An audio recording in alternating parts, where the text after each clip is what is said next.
ओम शांति। आज 20 जनवरी 2024 के साकार मधुर महावाक्य हैं।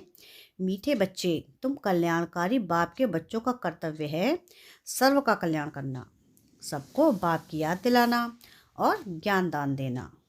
क्या कहा प्यारे बाबा ने कि तुम कल्याणकारी बाप के बच्चों का कर्तव्य है सर्व का कल्याण करना, सबको बाप की याद दिलाना और ज्ञान दान देना। प्रश्न है आज की मुरली का कि बाबा महारथी किन बच्चों को कहते हैं, उनकी निशानी क्या होगी।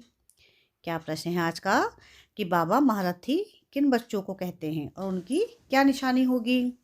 उत्तर है इसका कि जो अच्छी रीति पढ़ते और पढ़ाते हैं, जिन पर सदा बृहस्पति की दशा है, जो अपनी और सर्व की उन्नति का सदा ख्याल रखते हैं, जो यज्ञ सेवा में हड्डियाँ देते हैं, जो बाबा के कार्य में मददगार रहते हैं, वह हैं महारथी। ऐसे महारथी बच्चों को बाबा कहते कि यह है मेरे सपूत बच्चे। ओम शांति। आजकल बच्चे शिव जयंती के लिए तैयारियां कर रहे हैं, कार्ड आदि भी छपाते हैं। बाप ने समझाया तो बहुत बारी है, सारी मुख्य बात गीता पर है। मनुष्यों की बनाई हुई गीता को पढ़ते पढ़ते आधा कल्प नीचे उतरते आए हैं। यह भी तुम बच्चे समझते हो कि आधा कल्प है दिन और आधा कल्प है रात। अब बाबा टॉपिक देते हैं, उस पर मंथन करना पड़े। तुम लिख सकते हो कि भाई और बहनों आकर समझो, एक गीता शास्त्र है ज्ञान का, बाकी सब शास्त्र है भक्ति के। ज्ञान का शास्त्र एक ही है जो पुरुषोत्तम संगम युग पर बेहद का बाप परमपिता परमात्मा त्रिमूर्ति शिव सुनाते हैं, या तो लिखना है कि ब्रह्मा द्वारा सुना रहे हैं, जिससे 21 जन्म सदगति होगी। ज्ञान की गीता से 21 जन्म का वर्षा मिलता है, फिर 63 जन्म भक्ति की गीता चलती है जो मनुष्यों की बनाई हुई है। बाप जो राजयोग सिखाकर सदगति कर देते हैं, फिर सुनने की दरकार नहीं रहती। इस ज्ञान की गीता से दिन हो जाता है। यह ज्ञान का सागर बाप ही सुनाते हैं, जिससे 21 जन्म गति सदगति होती है, अर्थात 100% पवित्रता, सुख, शांति का अटल अखंड सतयुगी दैवीय स्वराज्य मिलता है। 21 जन्मों के लिए चढ़ती कला होती है। मनुष्यों की बनाई हुई गीता से उतरती कला होती है। भक्ति की गीता और ज्ञान की गीता पर अच्छी तरह विचार सागर मंथन करना है। यह मूल बात है जो मनुष्य नहीं जानते। तुम लिखते हो कि त्रिमूर्ति शिव जयंती सो श्रीमद् भगवद गीता जयंती सो सर्व की सद्गति भवंती। यह भी सुना सकते हो कि शिव जयंती सो विश्व में शांति भवंती। मुख्य अक्षर बहुत जरूरी है, जिस पर ही हमारा सारा मदार है। तुम सबको बतला सकते हो कि मनुष्य की सद्गति कर नहीं सकते, भगवान सद्गति करने आते हैं पुरुषोत्तम संगम युग पर, जो अब हो रही है। यह 2-3 पॉइंट मुख्य हैं। शिव और कृष्ण की गीता का कॉन्ट्रास्ट तो है ही। त्रिमूर्ति शिव भगवान से संगम पर गीता सुनने से सद्गति होती है। ऐसी पॉइंट्स पर जब कोई विचार सागर मंथन करे, तब औरों पर भी असर पड़े। मनुष्य की सद्गति कभी कर नहीं सकते। सिर्फ एक ही त्रिमूर्ति परमपिता परमात्मा शिव, जो टीचर भी है सद्गुरु भी है, वह है पुरुषोत्तम संगम युग पर सर्व की सद्गति कर रहे हैं। कार्ड में थोड़ी ही लिखत ही हो, ऊपर में लिख देना चाहिए कि कलयुगी कौड़ी जैसे पतित मनुष्य से सतयुगी हीरे जैसा पावन देवी देवता बनने का ईश्वरीय निमंत्रण। ऐसे लिखने से मनुष्य खुशी से आएंगे। समझने के लिए सद्गति दाता बाप की ही शिव जयंती मनाई जाती है।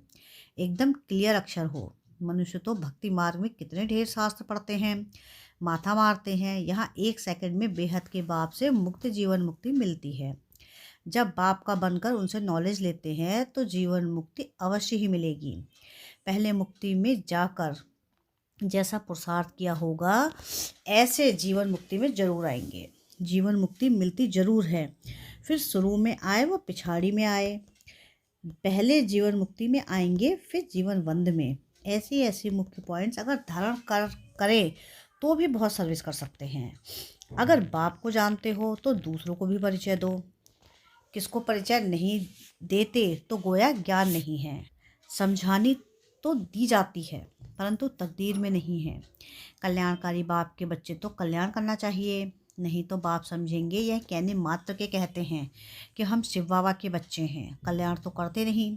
साहूकार अथवा गरीब कल्याण तो सबका करना है, परंतु पहले गरीब उठाएंगे क्योंकि उन्हों को फुर्सत है। ड्रामा में नूंद ही ऐसी है, एक साहूकार अगर अभी आ जाए तो उनके पिछाड़ी ढेर आ जाएंगे। अब अगर महिमा निकले तो ढेरों के ढेर आ जाएंगे। तुम्हारा है ईश्वरीय मर्तबा, तुम अपना भी और औरों का भी कल्याण करते हो। जो अपना ही कल्याण करते हैं औरों का भी कर नहीं सकते। बाप तो है कल्याणकारी, सर्व का सद्गति दाता। तुम भी मददगार हो ना। तुम जानते हो वह है भक्ति मार्ग की दशा। सद्गति मार्ग की दशा एक ही है जो अच्छी रीति पढ़ते और पढ़ाते हैं। उन पर है बृहस्पति की दशा, उनको महारथी कहेंगे। अपने दिल से पूछो कि हम महारथी हैं, फलाने फलाने मिसल सर्विस करते हैं। प्यादे कभी किसको ज्ञान सुना ना सके।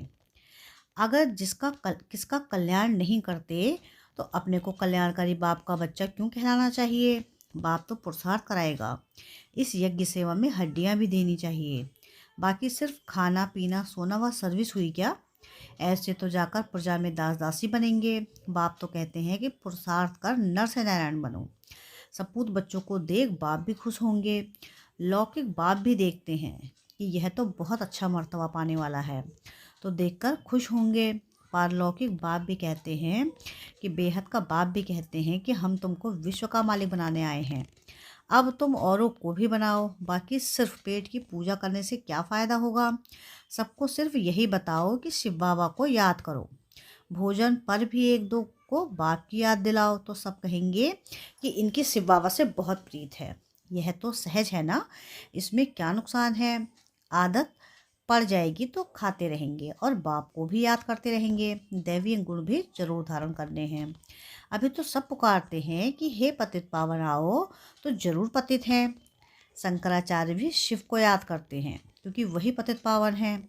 आधा कल्प भक्ति करते हैं, फिर भगवान आते हैं। कोई को हिसाब का थोड़ी ही पता है। बाप समझाते हैं कि यज्ञ तप दान से मैं नहीं मिलता हूँ। इसमें गीता भी आ जाती है।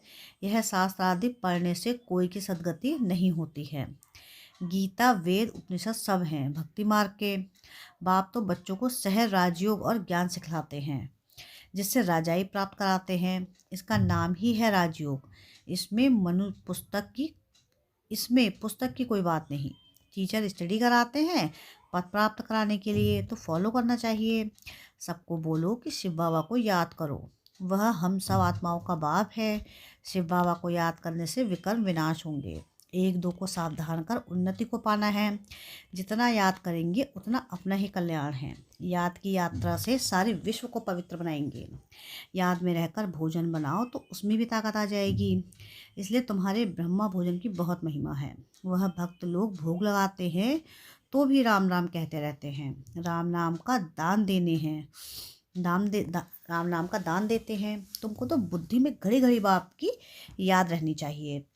बुद्धि में सारा दिन ज्ञान रहना चाहिए। बाप के पास सारी रचना के आदि मध्य अंत का ज्ञान है ना। ऊंच से ऊंच भगवान है। तुम उनको याद करेंगे तो ऊंच पद प्राप्त करेंगे। फिर दूसरे किसको याद ही क्यों करें। बाप कहते हैं सिर्फ मुझे याद करो तो दूसरे सब छोड़ने पड़ते हैं। यह है अव्यभिचारी याद। अगर याद नहीं पड़ती तो गांठ बांध लो। अपनी उन्नति के लिए ऊंच पद पाने के लिए पुरुषार्थ जरूर करना है। हमको भी टीचर बनाने वाला शिव बाबा हमारा टीचर है। तुम सब पंडे हो ना। पंडा का काम है रास्ता बताना। इतना सारा ज्ञान पहले थोड़ी ही तुम्हारे में था। सब कहते हैं पहले तो जैसे पाई पैसे की पढ़ाई थी, सो तो जरूर होगा। ड्रामा अनुसार कल्प पहले मिसल पढ़ते रहते हैं, फिर कल्प के बाद भी ऐसे ही पढ़ेंगे। पिछाड़ी में तुमको सब साक्षात्कार होंगे। साक्षात्कार होने में देरी नहीं लगती है। बाबा को जल्दी जल्दी साक्षात्कार होते गए। फलाना फलाना राजा बनेंगे, यह ड्रेस होगी। शुरू में बच्चों को बहुत साक्षात्कार होते थे, फिर अंत में बहुत होंगे, फिर याद करेंगे। अच्छा, मीठे मीठे से कहते बच्चों प्रति माता पिता बाप दादा का याद प्यार और गुड मॉर्निंग। रूहानी बाप की रूहानी बच्चों को नमस्ते। हम रूहानी बच्चों की रूहानी बाप दादा को याद, प्यार, गुड मॉर्निंग और नमस्ते। शुक्रिया प्यारे बाबा, शुक्रिया। धारणा के लिए मुख्य सार है। सार की पहली पॉइंट है कि भोजन पर एक दो को बाप की याद दिलाओ, याद में भोजन खाओ, एक शिव बाबा से ही सच्ची प्रीत रखो। सेकंड पॉइंट है कि यह सेवा में हड्डियाँ देनी है, यज्ञ सेवा में हड्डियाँ देनी है, बाप का पूरा मददगार बनना है। सभी गोप गोपियों प्रति मातेश्वरी जी के हस्तों से लिखा हुआ याद पत्र। कब का है याद पत्र? 1961 का। सभी गोप गोपियों प्रति अति याद प्यार। बाप याद प्यार की आप सब गृहस्थ व्यवहार में रहते कमल फूल समान अपनी जीवन में सफलता को पाते रहते हो ना। लाडले गोप तो अब सर्विस को अच्छी रीति उठाने के पुरुषार्थ में लग गए हैं। बहुत अच्छा है। आखिर भी अपने परम पूज्य बाप का परिचय सबको मिलना ही है। यह तो जानते हो कि इस ऊंच प्राप्ति को कोटों में कोई ही पा सकेंगे, परंतु ऐसे फूल जरूर निकलेंगे तो ना। क्या क्या कि परंतु ऐसे फूल जरूर निकलेंगे तो ना। अच्छा, तेज रफ्तार से सर्विस को बढ़ाते चलो। खजाना अविनाशी ज्ञान धन का तो बहुत अनोखा है, अखुट है, जो बाप द्वारा सभी बच्चों को मिलता ही रहता है। कोई इसे प्राप्त कर ले तो जन्म जन्मांतर के लिए माला माल बन जाए। यह चीज़ ही ऐसी है। कहो लाडले गोप गोपियाँ, ठीक बात है ना। आप सभी गोप गोपियाँ अतीन्द्रिय सुखमय जीवन के अनुभव से जीवन बिताते चलते चलो। देखो लाडले गोप गोपियाँ, अब इस ब्राह्मण कुल की वृद्धि होने में ही सबका कल्याण है। फिर तो ब्राह्मण सो देवता अवश्य बनेंगे। जैसे कोई अपने गृहस्थ व्यवहार में रहते भी ब्राह्मण कुलवंशी बनकर चल रहे हैं, अर्थात गृहस्थ व्यवहार में पवित्र रहते हैं। हम एक बाप के बच्चे हैं, ऐसी पवित्र धारणा में रहते हैं। बाकी सभी को उस परमपिता परमात्मा के डायरेक्शन पर ही चलना है। इसको ही श्रीमत पर चलना कहा जाता है। ऐसी धारणा में चलने वालों को ही ब्राह्मण कुलवंशी कहा जाता है। जबकि अब वही बाप टीचर सदगुरु बना है, धर्मराज भी है, तो क्यों ना उनकी गोद का बच्चा बन अपना पूर्ण पवित्रता का अधिकार ले लेना चाहिए, जिससे ही भविष्य में सुख शांति का पूरा अधिकार प्रारब्ध रूप में प्राप्त हो जाता है। कहो लाडले गोप गोपियाँ, ऐसे सहज राज को समझ गए हो ना। जीते जी मरने अथवा मरजीवा बनने में डरते तो नहीं हो ना। आज यह पत्र हर एक अपने अपने नाम से समझे और अपना पत्र समझकर पढ़े, अवश्य सुने और माँ का प्यार भी हर एक अपने नाम से पाए। हर एक गोप गोपी प्रति नाम सहित माँ का अत्यंत प्यार। अच्छा, अपना सौभाग्य ऊंच बनाने में के पुरुषार्थ में तीव्र वेग से लगे रहना ही कल्याणकारी बनना है। जबकि अभी पता चला है कि स्वयं परमपिता ऊंच वर्षा देने आया है, तो लेकर ही रहना है। अच्छा, छुट्टी लेते हैं। ओम शांति। वरदान है आज का कि अविनाशी प्राप्ति के आधार पर सदा संपन्नता का अनुभव करने वाले प्रसन्न चित्त भव। क्या है वरदान आज का? कि अविनाशी प्राप्ति के आधार पर सदा प्रसन्नता का अनुभव करने वाले प्रसन्न चित्त भव। संगम युग पर डायरेक्ट परमात्म प्राप्ति है। वर्तमान के आगे भविष्य कुछ भी नहीं है, इसलिए आपका गीत है, जो पाना था सो पा लिया। इस समय का गायन है, अप्राप्त नहीं कोई वस्तु ब्राह्मणों के खजाने में। यह अविनाशी प्राप्तियां हैं। इन प्राप्तियों से संपन्न रहो तो चलन और चेहरे से सदा प्रसन्नता की विशेषता दिखाई देगी। कुछ भी हो जाए, सर्व प्राप्तिवान अपनी प्रसन्नता छोड़ नहीं सकते। स्लोगन है आज की मुरली का कि परमात्मा प्यार के अनुभवी बनो तो कोई भी रुकावट रोक नहीं सकती। क्या स्लोगन है आज का? कि परमात्मा प्यार के अनुभवी बनो तो कोई भी रुकावट रोक नहीं सकती। अच्छा, ओम शांति।